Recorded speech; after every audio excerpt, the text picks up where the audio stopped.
பாபர் மசூதிக்கு போகக்கூடாது. ஏனென்றால் அது ஒரு சமாதி.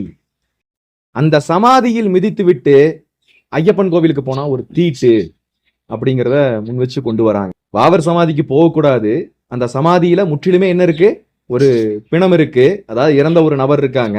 ஸோ அந்த இடத்துக்கு போயிட்டு போனா அது வந்து தீட்டா கருதப்படுது ஐயப்பனுடைய இதுல அப்படின்னு சொல்லிட்டு இதெல்லாம் பிரசன்னத்துல வருது அப்படின்னு சொல்லி அதை ஒரு குரூப் வந்து வாட்ஸ்அப்ல ஷேர் பண்ணிட்டு இருக்காங்க.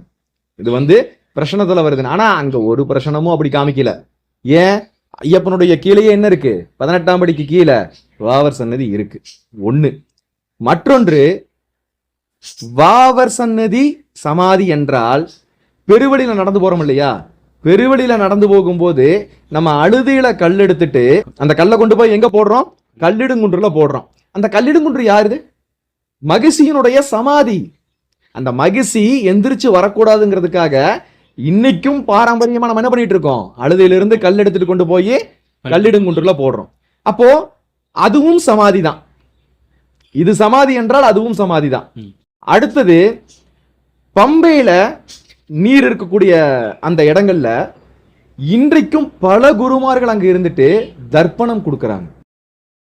நிறைய சாமிமார்கள் அங்க போய் என்ன பண்றாங்க? தர்ப்பணம் கொடுத்துட்டு தான் ஐயப்பனை போய் பார்க்கறாங்க. அப்ப கொஞ்சம் இதை அப்படியே யோசிச்சு பாருங்களே. சோ அங்கேயும் இறப்பிற்கு தானே தர்ப்பணம் கொடுப்பாங்க, பிறப்பிற்கு யாரும் கொடுக்க மாட்டாங்கல்ல.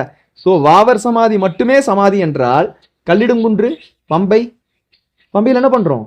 தர்ப்பணம் கொடுக்கிறோம். சரி, தர்ப்பணமே கொடுக்கல, தர்ப்பணம் கொடுத்த தண்ணியில தானே குளிக்க போறீங்க எல்லாருமே. தர்ப்பணம் கொடுத்த தண்ணியில தான் எல்லாரும் என்ன பண்றோம்? முங்கி எந்திரிக்கிறோம். அப்போ அப்படி இருக்கும்போது இவையெல்லாம் சில இந்த இடையில வந்த நபர்களால ஏற்படுத்தக்கூடிய ஒரு பிரச்சனை தான். இதெல்லாம் வந்து ஐயப்பன் ஒன்றும் சொல்லல.